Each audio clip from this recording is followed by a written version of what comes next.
Joint family में गांव versus शहरी बहू का पहनावा। कहानी की शुरुआत एक बड़े से जॉइंट फैमिली के हॉल से होती है, जहां पूरा परिवार बैठा है। सुबह की चाय का वक्त है और घर के बेटे बड़े राघव की शादी की चर्चा चल रही है।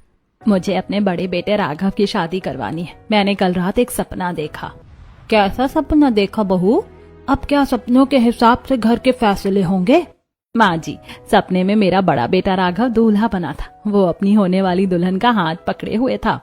चलो, कम से कम सपने में ही सही भगवान ने तुझे याद तो दिलाया कि तेरे 2 जवान बेटे हैं। मुझे तो लगा था कि जब राघव बूढ़ा हो जाएगा तब तो उसकी शादी करवाएगी। हाँ देवरानी जी, जब आप इन दोनों की शादी कर लेंगी तब मेरी प्रीति की भी तो बारी आएगी। ठीक है, अगर सब मान गए हैं तो मैं कल ही पंडित जी को बुला लेता हूँ। पंडित जी कोई अच्छी सी और सुशील लड़की ढूंढ लेंगे हमारे राघव के लिए। अरे रामलाल, तू क्या मेरा वादा भूल गया है? कौन सा वादा पिताजी? आप किस वादे की बात कर रहे हैं? अरे तू भूल गया कि मैंने राघव का रिश्ता बचपन में ही अपने दोस्त की पोती से तय कर दिया था। राघव की शादी उसी लड़की से होगी। मैंने जुबान दी है और मेरी जुबान पत्थर की लकीर है। पता नहीं पिताजी ने कैसी लड़की चुनी होगी। वो आज के जमाने में कैसी दिखती होगी। ऐसे किसी से भी शादी कैसे कर दे? हाँ पिताजी, मुझे अब याद आया। हम कल ही उनके घर लड़की देखने जाएंगे। मुझे याद है किस तरह उन्होंने बुरी स्थिति में आपका साथ दिया था। अगले दिन पूरा परिवार रामलाल के दोस्त विनोद के गांव पहुंचता है। सेजल हल्के रंग की सलवार सूट पहने हुए अपने आंगन में काम कर रही होती है। अरे हरिया, कैसा है मेरे बचपन के यार? तूने तो सालों लगा दिए यहाँ आने में। अरे मेरे यार विनोद, मैं यहाँ अपना बचपन का वादा पूरा करने आया हूँ। देख, मैं अपने पूरे परिवार को लेकर आया हूँ। अब बच्चों की शादी पक्की करनी है। मैं तेरा ही इंतजार कर रहा था कि मेरा हरिया अपना वादा याद रखता है या नहीं। आइए आइए, आप सब बाहर गर्मी में क्यों खड़े हैं? अंदर चलिए, पंखे के नीचे बैठिए। सेजल बेटी, जल्दी से हाथ मुंह धोकर आ और सबके लिए ठंडा शरबत बना कर ला। पूरा परिवार गांव के बहुत ही साफ सुथरे घर के बड़ी कमरे में जमीन पर बिछी चटाई पर बैठता है। सेजल बहुत ही शालीनता से सिर पर दुपट्टा रखकर सभी के लिए नींबू पानी लेकर आती है। उसका चेहरा सादगी से चमक रहा है। अरे भाई विनोद, तेरी पोती सेजल तो बहुत ही गुनी लग रही है। हमने तो इसे पहली नजर में ही पसंद कर लिया। हाँ पिताजी, लड़की बहुत ही शालीन है, हमें कोई ऐतराज नहीं है। अरे क्यों नहीं भाई, मेरी पोती की शादी तेरे ही परिवार में होगी। यह हमारा सौभाग्य है। अब बस पंडित जी को बुलाकर शादी की तारीख पक्की कर लेते हैं। शादी की बातें तय होती हैं और कुछ ही घंटों में रिश्ता पक्का हो जाता है। घर लौटते ही शारदा के चेहरे पर नाराजगी साफ दिख रही है। उसे गांव की सादगी पसंद नहीं आई थी। उसी वक्त शारदा के पास उसके छोटे बेटे राहुल के लिए एक शहरी लड़की का रिश्ता आता है। रामलाल जी, ये क्या बात हुई? वो गांव गए, एक गिलास पानी पिया और शादी पक्की कर दी।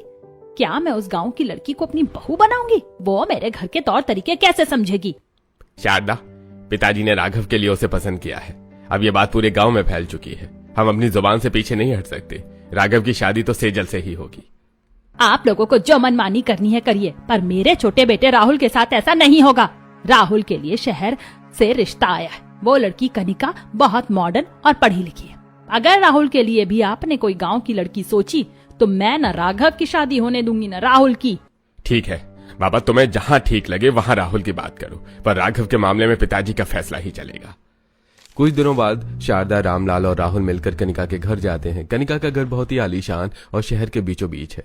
कनिका जीन्स और टॉप पहने हुए कमरे में आती है। वो राहुल को अकेले में बात करती है और दोनों एक दूसरे को पसंद कर लेते हैं।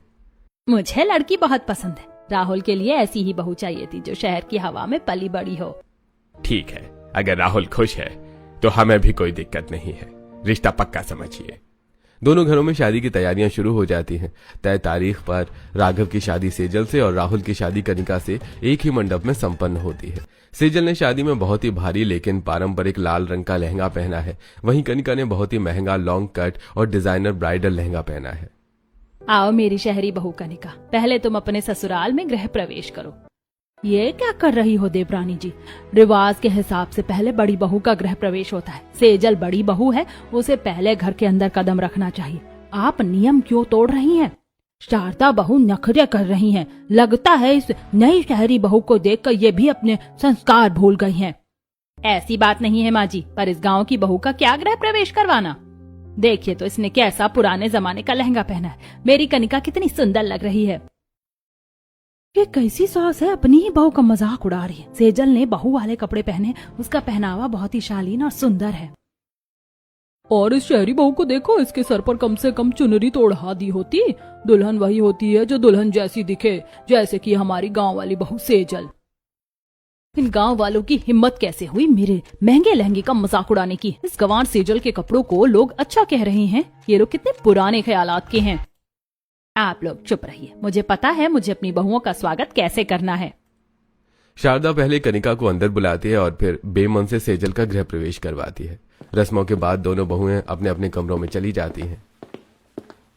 सेजल, तुम्हें डरने की कोई जरूरत नहीं है। हमारी जॉइंट फैमिली बहुत बड़ी और अच्छी है। मुझे भी अपना ससुराल बहुत पसंद आया। बस थोड़ा समय लगेगा तुम्हें यहाँ ढलने में, लेकिन मैं तुम्हारे साथ हूँ। वहीं दूसरी तरफ राहुल और कनिका के कमरे में। राहुल, तुम्हारे रिश्तेदारों की हिम्मत कैसे हुई मेरे डिजाइनर लहंगे के बारे में फालतू बातें करने की?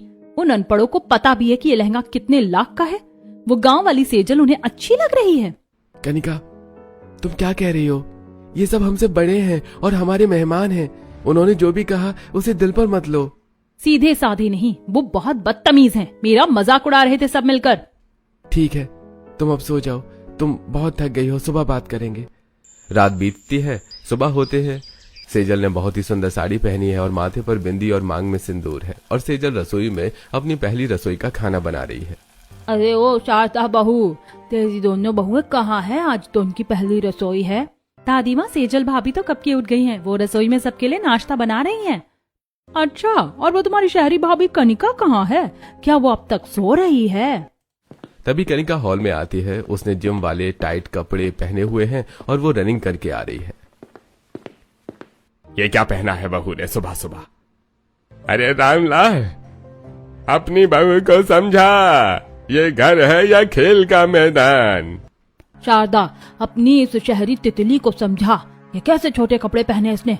कि माँ बाप ने इसे ढंग के कपड़े नहीं दिए या इसने किसी बच्चे के कपड़े चुरा लिए हैं? क्या कहा आपने? मेरे माँ बाप ने मुझे बेस्ट कपड़े दिए हैं। ये इंटरनेशनल ब्रांड के कपड़े हैं। आपकी उस अनपढ़ बहू ने कभी देखे भी नहीं होंगे। अरे गंगा, इस शहरी बहू को चुप करा। यह बड़ों से बात करने का तरीका नहीं है। खुद ऐसे कपड़े पहनकर हमारे सामने आ गई जैसे कोई छोटी बच्ची हो। अरे शर्म करो कुछ। शारदा, अब क्या तू हमारे घर छोड़कर जाने का इंतजार कर रही है? अपनी बहू को कमरे में ले जा। अरे ओ कनिका बहू, आज तेरी पहली रसोई है, तू भूल गई क्या? जल्दी जा और कपड़े बदल कर आ। तुझे हमारे लिए कुछ मीठा बनाना है। ठीक है, जा रही हूँ। वैसे भी यहाँ की बातें मुझे समझ नहीं आती। कनिका अपने कमरे में जाकर कपड़े बदलती है और आधे मन में रसोई में आती है। मैं क्या यहाँ खाना बनाने आई हूँ? इन लोगों ने पहले दिन ही मुझे काम पर लगा दिया। मैं ज्यादा कुछ नहीं बनाऊंगी, बस कुकर में चावल चढ़ा देती हूँ। जिसे खाना होगा खाएगा। पर इन चावलों में कितनी सीटी लगानी होती है? शायद पकने के बाद सीटी बजना खुद बंद हो जाती होगी। कनिका कुकर बंद करके तेज फ्लेम पर रख देती है और खुद अपने फोन में लग जाती है। कुकर लगातार सीटी मार रहा है। जैसे ही रामलाल और राहुल रसोई के पास पहुंचते हैं, एक जोरदार धमाका होता है। कुकर फट जाता है। पूरी रसोई में चावल और पानी फैल जाता है। कनिका, तुम ठीक तो हो ना? कहीं चोट तो नहीं लगी? लो, शहरी बहू ने अपनी पहली रसोई में ही पटाखा फोड़ दिया। क्यों बहू, तुझे कुकर में चावल बनाने नहीं आते? किचन का क्या हाल कर दिया है तूने? तू पहली रसोई बनाने आई थी या घर में रंगोली डालने? पूरा घर बर्बाद कर दिया। आप लोग मेरी बहू को ताना क्यों मार रहे हैं? अब वो शहर की है, उसने कभी खाना नहीं बनाया। मेरी बहू मॉडर्न है, वो धीरे धीरे सब सीख जाएगी। इसमें उसकी क्या गलती? देवरानी जी, ऐसी कौन सी शहरी लड़की है जिसे खाना बनाना नहीं आता? क्या शहर के लोग भूखे रहते हैं? मेरी बहू अपनी फिटनेस का ध्यान रखती है, इसीलिए वो जिम के कपड़े पहनती है। आप लोग चुप रहिए। शारदा कनिका को सहारा देकर कमरे में ले जाती है। कुछ देर बाद सेजल सबको खाना परोसती है। अरे वाह, इसे कहते हैं खाना। सेजल बेटी, तूने तो दिल जीत लिया। एक हमारी गांव की बहू है जिसने दिन बना दिया और एक वो जिसने कुकर ही उड़ा दिया। खाना बहुत स्वादिष्ट है सेजल, सबको बहुत पसंद आया। भाभी आपके हाथ में तो जादू है, इतना अच्छा खाना मैंने पहले कभी नहीं खाया। इस तरह कुछ दिन बीतते हैं। सेजल पूरे घर की जिम्मेदारी संभाल लेती है, जबकि कनिका ज्यादातर वक्त अपने कमरे में रहती है। एक दिन सुबह शारदा कनिका को साथ लेकर सब्जी मंडी जाने का फैसला करती है ताकि वो घर की चीजों को समझ सके। ठीक है मम्मी जी, मैं बस तैयार होकर आती हूँ। कनिका ने एक छोटा टैंक टॉप और बहुत छोटी स्कर्ट पहनी है। अरे बहन जी, क्या चाहिए आपको? भैया ये बैंगन क्या भाव दिए और ये परवल कैसे हैं? भैया ये लेडी फिंगर कितने की है और वो ब्रिंजल कितने के हैं? क्या कहा आपने? क्या चाहिए आपको? अरे बहू ये क्या कर रही है तू, सीधे सीधे नाम क्यों नहीं लेती? अरे शारदा, तेरी बहू ने मंडी को अपना शहर समझ रखा है क्या? देखो तो सब्जी वाले से कैसे बातें कर रही है और इसके कपड़े तो देखो। मैडम जी, पहनावा देखकर ही मैं समझ गया था कि आप मुझ गरीब का मजाक उड़ाएंगे। हम जैसे गरीब सब्जी वालों के साथ ऐसा मजाक क्यों? आपको भिंडी का नाम नहीं पता? मुझे क्या पता तुम इतने अनपढ़ हो, तुम्हें छोटी छोटी चीजों के इंग्लिश नाम भी नहीं पता? मैडम मैं पढ़ा लिखा नहीं हूँ, पर आप तो हैं। क्या आपको नहीं पता बाजार में कैसे कपड़े पहनकर आते हैं? आप ऐसे कपड़े पहनकर आई हैं कि सब काम छोड़कर आपको ही देख रहे हैं। मनोरंजन अच्छा हो रहा है। ओ भाई, तू अपनी जुबान पर लगाम रख, मेरी बहू से ऐसे बात मत कर। वो गलत क्या कह रहा है शारदा, जरा आसपास नजर घुमा कर देख, यहाँ खड़ा हर मर्द तेरी बहू की नंगी टांगों को घूर रहा है। क्या तुझे ये सब अच्छा लग रहा है? बात तो सही कह रही है शांति, मेरी बहू के कपड़े बहुत छोटे हैं। सब लोग इसे कितनी गंदी नजर से देख रहे हैं, मुझे इसे घर ले जाना चाहिए। शारदा बिना सब्जी खरीदे कनिका का हाथ पकड़कर उसे घर वापस ले आती है। उसका मन बहुत दुखी है। अगले दिन सेजल अपने दादा ससुर हरीलाल और दादी सास गंगा देवी के साथ मंदिर जाती है। माथे पर बिंदिया और पूरा 16 श्रृंगार किया है। आहा बेटी, तुम्हें देखकर तो ऐसा लग रहा है जैसे साक्षात महालक्ष्मी घर आई हो। क्या सलीके से साड़ी पहनी है। आजकल ऐसी संस्कारी लड़कियां कहाँ देखने को मिलती हैं? अरे पंडित जी, ये हमारी गांव वाली बहू है, बहुत ही संस्कारी और गुणी है। गांव की बहू है तभी तो ये मर्यादा दिख रही है, वरना आपकी शहरी बहू को भी हमने देखा है। वो तो न जाने कैसे कपड़े पहनती है। बेटी, तू अपनी उस देवरानी को भी कुछ सिखा। आसपास के लोग भी सेजल की बहुत तारीफ करते हैं। सेजल और गंगा देवी का सिर गर्व से ऊंचा हो जाता है। देखा हरिया, मेरी पसंद कभी गलत नहीं हो सकती। सेजल इस घर की असली रौनक है। मंदिर से घर लौटने के बाद हरीलाल और गंगा देवी के चेहरे पर एक अलग ही सुकून था। घर के आंगन में सभी लोग बैठे हुए थे, तभी गंगा देवी ने शारदा को पास बुलाया। शारदा बहू, आज मंदिर में पंडित जी और गांव के सब लोग सेजल की कितनी तारीफ कर रहे थे। सलीका तो देखो मेरे गांव की बहू का, कैसे उसने पूरे श्रृंगार के साथ मर्यादा बनाए रखी।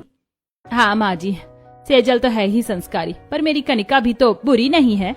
बस वो शहर की है तो थोड़ा पहनावा अलग है, इसमें इतना बुरा मानने वाली क्या बात है?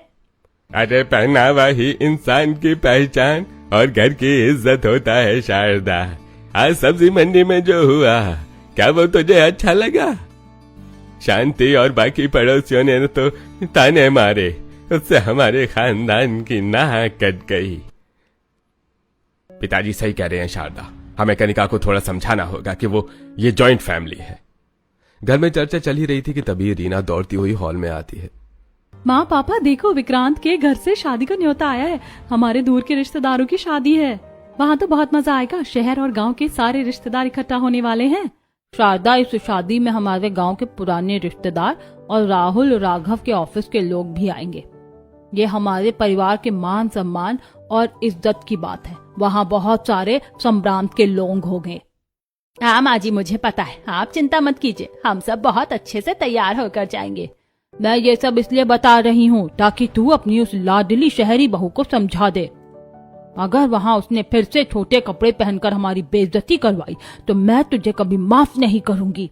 आप फिक्र मत कीजिए सासू माँ, मैं कनिका को खुद अपने साथ लेकर जाऊंगी और उसे समझा दूंगी। शारदा देवी गंगा देवी से बात करके सीधे कनिका के कमरे की तरफ जाती है। कनिका अपने बिस्तर पर लेटी ऑनलाइन कपड़े देख रही है। बहू क्या कर रही है तू? देख, हमें एक बहुत बड़ी शादी में जाना है। हाँ मम्मी जी, मुझे पता है, इसीलिए तो मैं अपने लिए एक बहुत ही हॉट और डिजाइनर ड्रेस देख रही हूँ। नहीं बहू, कोई वेस्टर्न ड्रेस मत देख, वहाँ बहुत सारे पुराने ख्यालात के बुजुर्ग रिश्तेदार आ रहे हैं। ये तेरे पास आखिरी मौका है दादी सास का दिल जीतने का। चल मैं तुझे एक बहुत ही सुंदर साड़ी दिलाती हूँ। मम्मी जी, मैं कोई साड़ी वाड़ी नहीं पहनने वाली। साड़ी पहनना मेरे बस की बात नहीं है। मैं शहर की लड़की हूँ और मैं डिजाइनर मॉडर्न कपड़े ही पहनती हूँ। साड़ी पहनकर मैं बूढ़ी लगूंगी। पर बहू, मेरी बात तो सुन। अगर तूने वहाँ फिर से छोटे कपड़े पहने तो घर में कलेश हो जाएगा। अगर आप लोगों को मेरे कपड़ों से इतनी ही दिक्कत है तो साफ कह दीजिए, मैं शादी में ही नहीं जाऊंगी। नहीं नहीं बहू, ऐसा मत कह। अगर तू नहीं गई तो लोग और भी बातें बनाएंगे कि बहू को घर में कैद रखा है। तो फिर ठीक है, अगर मैं जाऊंगी तो सिर्फ अपनी पसंद के कपड़े पहनकर ही जाऊंगी। ये लड़की तो किसी की सुनती ही नहीं है। अगर ये नहीं गई तब भी बदनामी, और गई तो पता नहीं क्या होगा। ठीक है बहू, तो अपनी पसंद के ही कपड़े पहनना, पर कोशिश करना कि वो सबको अच्छे लगे। शादी वाला दिन आ जाता है। शाम को पूरा परिवार तैयार होकर मैरिज हॉल की तरफ निकलता है। कनिका ने कहा कि वो पार्लर से सीधे शादी में आएगी। बाकी सब लोग पहले ही पहुंच जाते हैं। शादी के हॉल में बहुत भीड़ है। सेजल ने नीले रंग की बहुत ही ग्रेसफुल सिल्क साड़ी पहनी है। वाह शारदा, तेरी बड़ी बहू तो बिल्कुल अप्सरा लग रही। कितनी संस्कारी है। शुक्रिया बहन, सेजल है ही ऐसी, पूरे घर का ख्याल रखती है। पर तुम्हारी वो छोटी बहू कहाँ जो शहर से आई है? उसे नहीं लेकर आई क्या? हाँ, वो बस आती ही होगी। वो सीधा पार्लर से यहीं पहुंच रही है। तभी सबकी नजरें दरवाजे की तरफ टिक जाती हैं। कनिका हॉल में प्रवेश करती है। कनिका ने एक ऑफ शोल्डर बहुत ही छोटी शॉर्ट पैंट पहनी है और उसके ऊपर एक छोटा सा कोट है। और ये बाप रे, क्या देख लिया मैंने? ये बहू है या कोई विदेशी मैम? शारदा, क्या तेरी बहू को कपड़े पहनने की तमीज नहीं है? ये शादी है या स्विमिंग पूल? शारदा, मैंने तुझे क्या समझाया था? कि क्या अनर्थ करवा दिया तूने? माँ जी, मुझे नहीं पता था कि वो पार्लर से ऐसे कपड़े पहन कर आएगी। आज इसने फिर से हमारे खानदान की इज्जत मिट्टी में मिला दी। लोग हमारे मुंह पर थूक रहे हैं। कम से कम शादी ब्याह में तो इंसान को तमीज के कपड़े पहनने चाहिए। ये कैसा मॉडर्नपन है? पूरी शादी के दौरान लोग कनिका को घूर रहे थे और तरह तरह की बातें कर रहे थे। राघव और राहुल भी बहुत शर्मिंदा महसूस कर रहे थे। शादी के बाद घर आने पर माहौल बहुत ही तनावपूर्ण हो गया। हरीलाल ने 2 दिनों तक किसी से बात नहीं की। कुछ दिन ऐसे ही बीतते हैं। घर में अब नंद प्रीति के रिश्ते की बात चलने लगती है। एक दिन पंडित जी प्रीति के लिए एक बहुत अच्छा रिश्ता लेकर आते हैं। लड़के का नाम विक्रम है और उसके माता पिता कृष्णलाल और सुमन है। पंडित जी, अगर परिवार अच्छा है तो उन्हें कल ही घर बुला लीजिए। हम प्रीति की शादी में कोई कमी नहीं छोड़ेंगे। हाँ, मेरी प्रीति के लिए सबसे अच्छा घर ही ढूंढना। वो बहुत लाडली है हमारी। अगले दिन कृष्णलाल और उनकी पत्नी सुमन अपने बेटे विक्रम के साथ रामलाल के घर पहुंचते हैं। अरे भाई रामलाल जी, हमें तो आपकी बिटिया फोटो में ही पसंद आ गई थी। बहुत ही सुशील लग रही है। हाँ, और आपके घर के संस्कारों की चर्चा तो पूरे इलाके में है। हमें ये रिश्ता मंजूर है। यह तो बहुत खुशी की बात है। हम भी शादी के लिए तैयार हैं। आप बस तारीख पक्की कीजिए। शादी की तारीख पक्की हो जाती है और घर में शादी की रस्में शुरू हो जाती हैं। हल्दी की रस्म में सबसे पहले घर के आंगन को पीले फूलों से सजाया जाता है। सेजल ने पीले रंग की सूती साड़ी पहनी है और वो हल्दी पीस रही है। देखो सेजल को कितनी मेहनत कर रही है। हल्दी के रंग में रंगी हुई, ये बिल्कुल साक्षात देवी लग रही है। हाँ, बड़ी बहू ने तो घर संभाल लिया, पर वो देखो हमारी महारानी आ रही हैं। तभी कनिका वहां आती है। उसने पीले रंग की बहुत ही छोटी वेस्टर्न ड्रेस पहनी है जो घुटनों से ऊपर है बहुत। देखो शारदा, तुम्हारी बहू ने अपनी ननद की हल्दी को भी नहीं छोड़ा। क्या ऐसे वाहियात और घटिया कपड़े पहनकर हल्दी की रस्म में बैठना शोभा देता है? आपकी सोच घटिया है, मेरे कपड़े नहीं। ये बहुत महंगा डिजाइनर पीस है। हमें नहीं पता ये महंगा है या सस्ता, पर ये पता है कि ये कपड़ों के नाम पर मजाक है। जरा आसपास के बुजुर्गों का तो ख्याल कर। उन्हें तुझे ऐसे देखकर कितनी शर्म आ रही होगी। अच्छा, उन्हें मुझे देखकर शर्म आ रही है तो मुझे भी उन्हें धोती कुर्ते में देखकर शर्म आती है। मैंने हमेशा सूट बूट वाले लोग देखे हैं, ऐसे पुराने लोग नहीं। शारदा, अपनी बहू को समझा ले, ये जुबान भी बहुत चलाने लगी है। हल्दी और मेहंदी की रस्में किसी तरह पूरी होती हैं। शादी की रात से पहले वाली शाम को शारदा बहुत परेशान होती है। शारदा चुपके से रसोई में जाती है जहां कनिका पानी पी रही होती है। बहू, मेरी एक बात मान ले, मैं हाथ जोड़कर तुझसे कह रही हूँ। क्या हुआ मम्मी जी, आप ऐसे क्यों बात कर रही हैं? बहू, तू चाहे खाना बनाना मत सीख, पर कल प्रीति की शादी का मुख्य दिन है। अपना पहनावा बदल ले। कल लड़के वाले, उनके रिश्तेदार सब आएंगे। कम से कम कल के दिन तो पूरे कपड़े पहन ले। जीन्स टॉप ही पहन ले, पर पूरे शरीर वाले। मम्मी जी, आपकी इतनी हिम्मत, आपने मुझे मेरा स्टाइल बदलने के लिए कहा। आज तक मेरे मम्मी पापा या मेरे पति राहुल ने भी मुझे कपड़े बदलने के लिए नहीं कहा। मैं जैसी हूँ वैसी ही रहूंगी। अगर किसी को दिक्कत है तो बता दे, मैं अभी अपने मायके चली जाती हूँ। नहीं नहीं बहू, अभी शादी के बीच में मायके जाने की बात मत कर। अच्छा ठीक है, तुझे जो पहनना है पहन, अब मैं कुछ नहीं कहूंगी।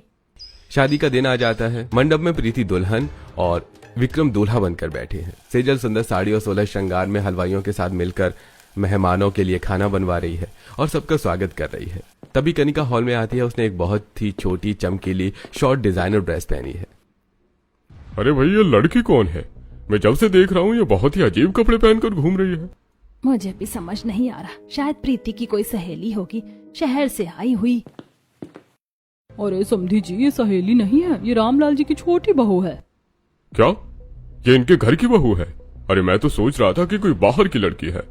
अगर इनके घर की बहू ऐसे कपड़े पहनती है तो फिर ये घर कैसा होगा? जिसकी भाभी को कपड़ों की तमीज नहीं है वो ननद कैसी होगी? हमें अपनी बहू को बिगाड़ना नहीं है। रामलाल जी रुकिए, ये शादी नहीं हो सकती। हम ये रिश्ता अभी इसी वक्त तोड़ते हैं। क्या? अरे कृष्णलाल जी, आप ये क्या कह रहे हैं? अचानक रिश्ता तोड़ने का क्या मतलब है?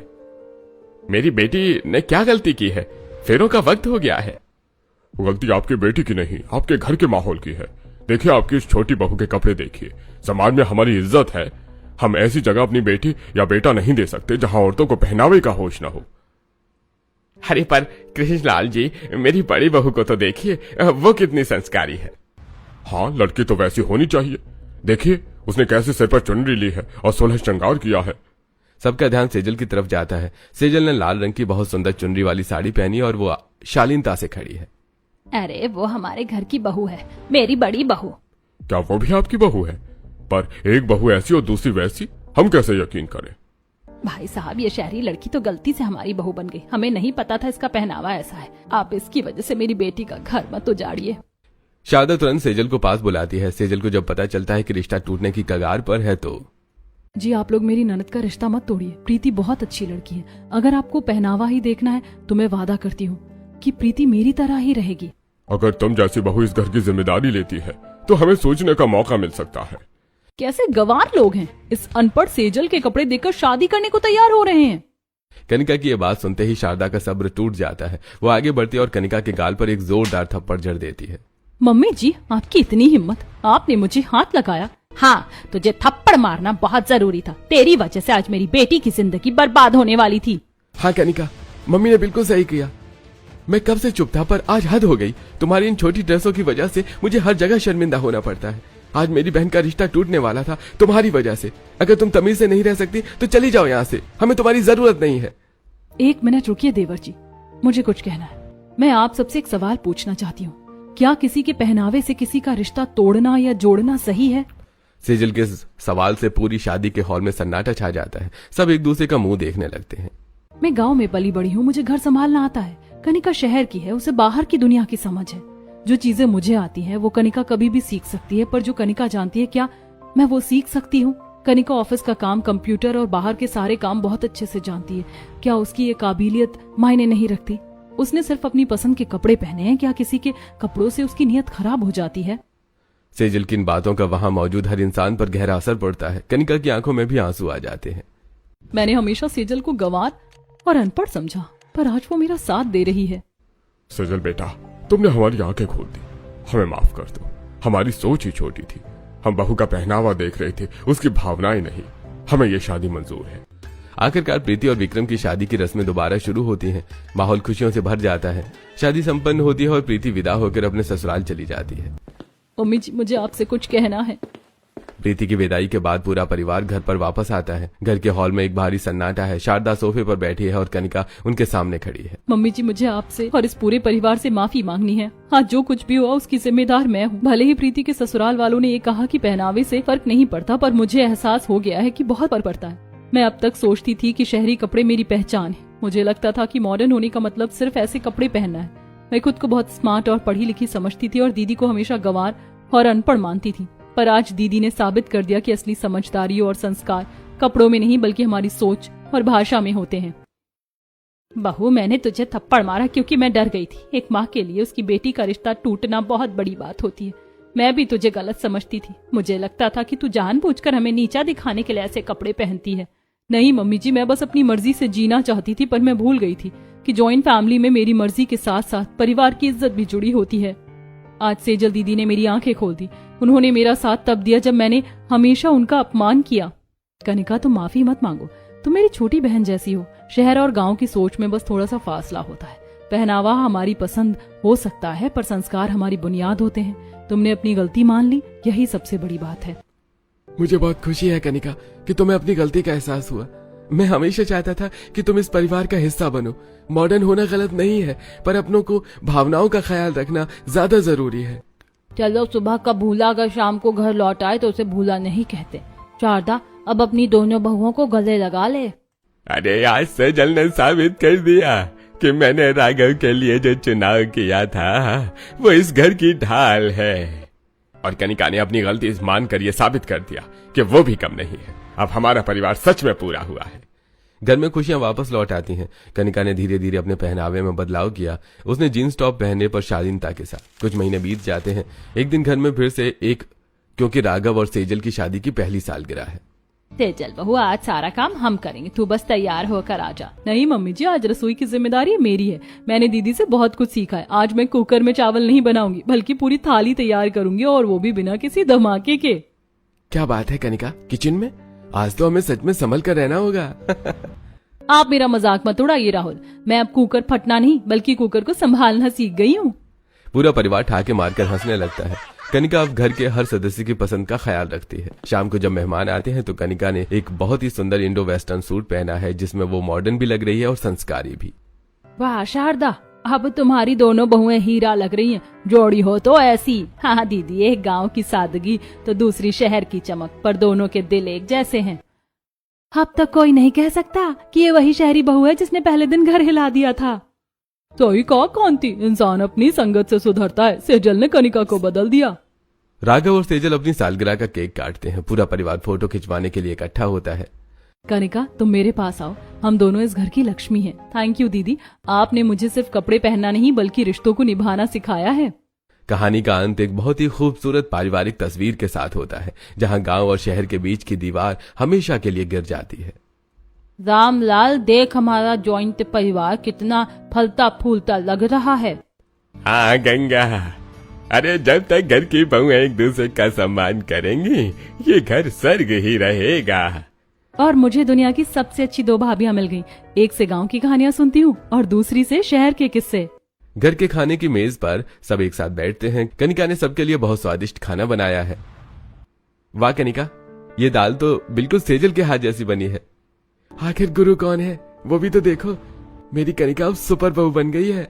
मुझे गर्व है अपनी दोनों बहुओं पर। आज मेरा सपना सच हो गया जो मैंने राघव की शादी के वक्त देखा था। मेरे घर में खुशियां ही खुशियां हैं और ये सब इन दोनों की वजह से है। घर की लाइटें टिमटिमा रही हैं और हॉल में हंसी मजाक की आवाजें गूंज रही हैं। यह एक आदर्श भारतीय जॉइंट फैमिली की जीत है। क्या जॉइंट फैमिली में गांव और शहरी बहू के पहनावे को लेकर जो अलग अलग सोच और अपेक्षाएं होती हैं, वो सच में परंपरा और संस्कार से जुड़ी हैं या सिर्फ समाज द्वारा बनाई गई धारणाएं हैं? और क्या बदलते समाज में बहू को अपने पहनावे की स्वतंत्रता मिलनी चाहिए ताकि वो अपनी पहचान और आत्मविश्वास दोनों को बनाए रख सके? कमेंट में अपनी राय जरूर दीजिएगा।